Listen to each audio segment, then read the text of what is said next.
I'm gonna have the same problem I used to have with the old GoPros, where, so they fixed it on GoPro. On the GoPro, there's a different set of beeps for I'm turning on and I'm turning off. And this one, it's the same beep. So you can get like out of phase and you'll be turning it off when you think you're turning it on, and then filming all the things you don't want. Hello, I'm riding around Houston, and today my wife and I are actually rolling pretty far across the city to meet my mom and a couple of my aunts for shared birthday dinner.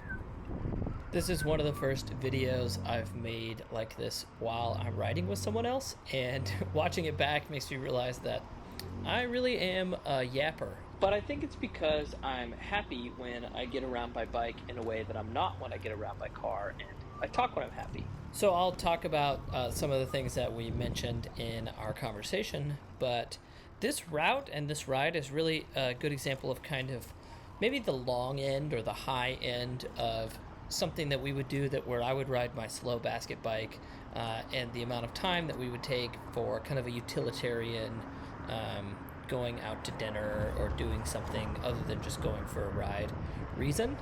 It's about 30 minutes. I think it was about 6 or 7 miles, and we picked that location because it's on the west side of the inner loop, and it's a little easier for the people that we're meeting to get there. But for us, there's actually a pretty great off-street shared use path route that goes like 98% of the way. This is rush hour, so anywhere there is a bigger road crossing, there's a lot of traffic, and people don't always follow the rules around crosswalks where they're actually supposed to slow down and stop to let us go on the bike path. But anyways, here I'm talking about how we rode our bikes to see Remy Wolf on a Thursday night, and it was... Babe, I gotta tell you, I thought that Remy Wolf was gonna be a good show. Yeah. Very. Amazing. What? It was Very amazing. I remember not really liking her, yeah. Huge. Yeah. I think, she's, like her Tonight Show or whatever, I didn't think she was that good. But I think the sound mix was just not good.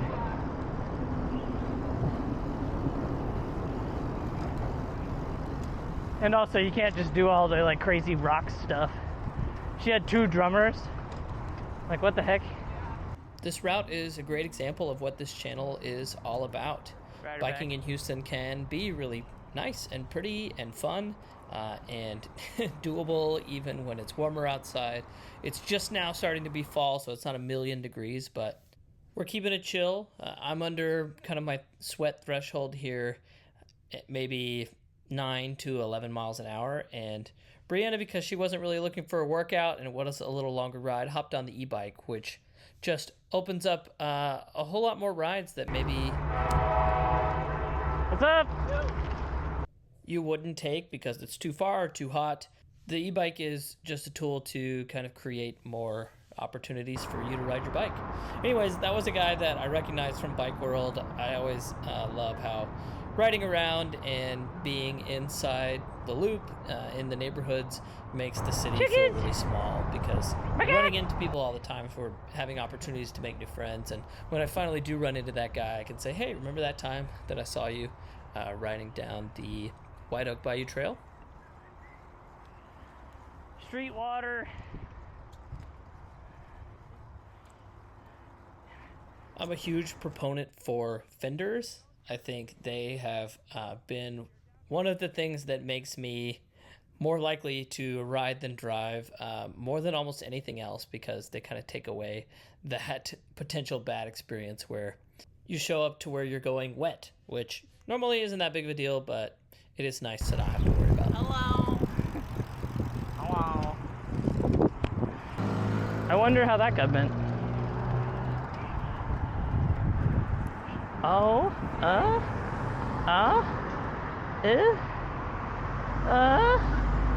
Somebody? Yield to pedestrians in crosswalk? Oh, hell yeah.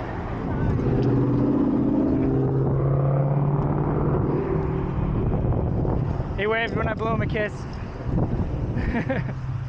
Oh, I also had the best on my ride with CJ the other day. On the way back, I saw a park and ride bus driver, and I blew her a kiss, and she was like, it was so funny. I'm trying to start a movement where everyone blows kisses to the metro drivers because we love them. They're out there every single day, moving people around the city, and most of them are super nice, and they deserve to be appreciated. Also, it can't hurt if the people driving the 30,000-pound buses around the city have good feelings when they see cyclists. That's why we have it. Yes, yes. We don't have to think about carrying my work bag. Yes, that's what storage capacity on the bike is nice for. That's why I like this bag, because I can put my laptop in it. Yeah. And I can just leave stuff in it forever. A surprising thing that I gained from becoming a bike nerd is I'm now a bag nerd, and I have so much fun thinking about and shopping for bags that are useful on the bike, easy to take with me, hold the stuff that I need to hold, protect what I need to protect. It's been kind of a fun, it's a little bit of a learning curve, and it's not for everybody, and maybe you could just get a bike that has some simple pannier bags or a box that goes on the front rack, but I have a lot of fun just kind of tailoring the bag that I need to the purpose that Look I at have that. day. That never happens. They changed that light cycle a little while back, and now if you hit it wrong, you have to stand there forever.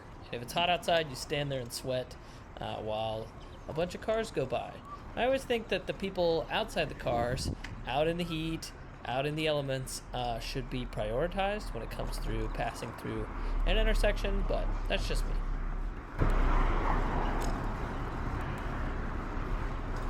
Oh, they took out the hedges. Oh, it's so much safer now. I was like, why do I feel safer? So, for biking to get around, Houston is kind of nice, actually. And it's not perfect, but in a lot of ways, in a lot of little ways, it's kind of getting better all the time. And especially when we have a sympathetic mayoral administration, or one that kind of comes around over time.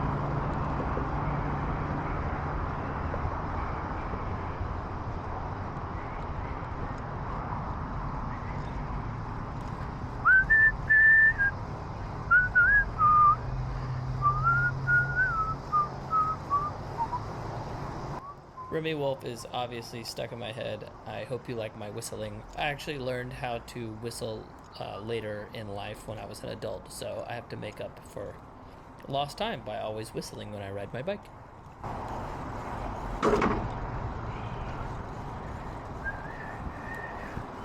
Look at that little puppy. He's running. I need to lube my chain again.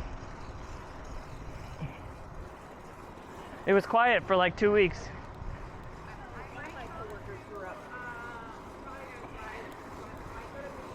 This part of the trail system is called MKT, and it is in the Heights neighborhood, and I think this trail was built maybe around 2006, and it's a good example of something that wasn't that popular or well used. It may have been opposed when it was put in. I wasn't around at that time, but I know that its popularity has just exploded over the last few years as people have kind of reoriented their lives around maybe walking and biking, or maybe people have moved to the area because they like the idea of the trail. It was a reason that they moved there. But sometimes it takes a while for infrastructure to get used because it takes some time for people to reorganize their priorities and their lives in a way that it kind of fits into. Yeah. It used to have that mural of like skeleton monkeys riding bikes. I don't know what it was. It might have been the old Blue Line bike shop. It might have been the old Blue Line bike shop.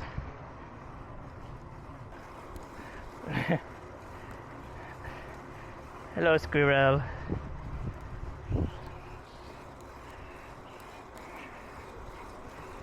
Hey.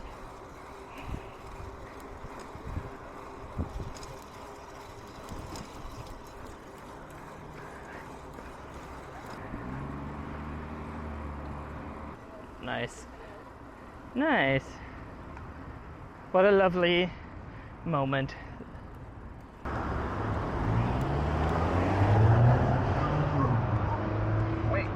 Wait, traveling west. Wait.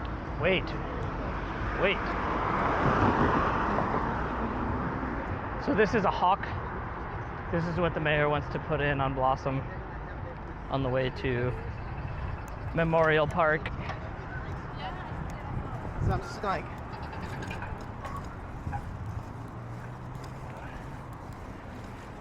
You're gonna get a new adventure because we're gonna go past MKT. I don't think you ever have been all the way past the bayou. You've come up from the bayou but not gone the other direction.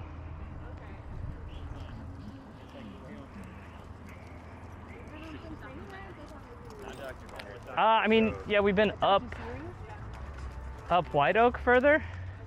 I'm talking about just going straight across it, like west. The trail connection is actually kind of new, and it's the future connection of like a really nice connection to Memorial Park. But it's the way CJ and I went to Memorial Park the other day, and it's like doable. It's just not like purposeful. But yeah, it's pretty nice. It's a nice way to get to Memorial Park while taking this like 90% of the way. Coming up here on the left in a minute or two is actually something that I've been wanting to talk about in my videos. And it's something that's new to Houston and actually really exciting. A lot of these trails used to be railroad corridors. That's why a lot of them are called rail to trail projects, and I know that's pretty common across the country, but one of the downsides of putting your trails on old railway corridors is that businesses and housing tends to face away from train tracks because they're loud and dirty and dangerous.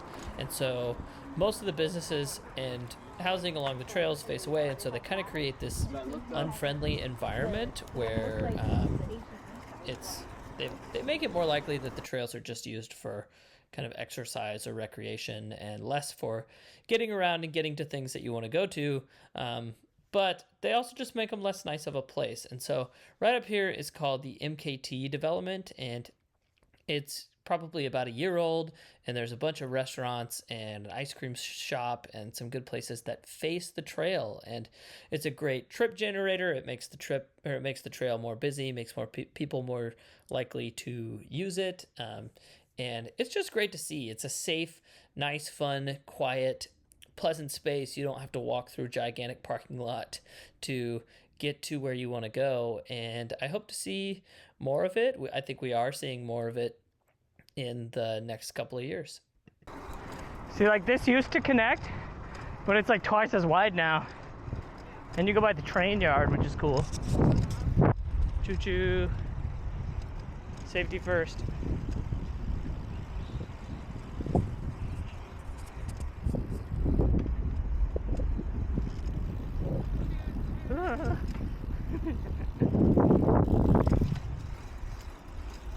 We're gonna go around the corner and then pop into this little neighborhood when the trail ends.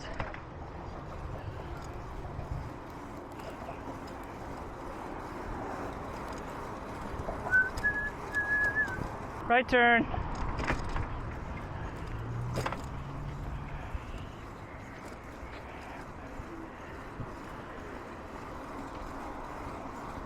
Ah!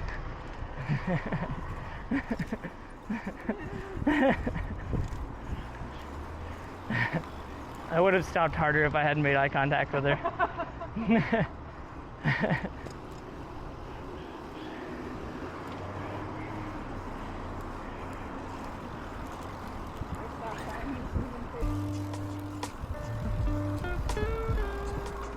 It's this building right here.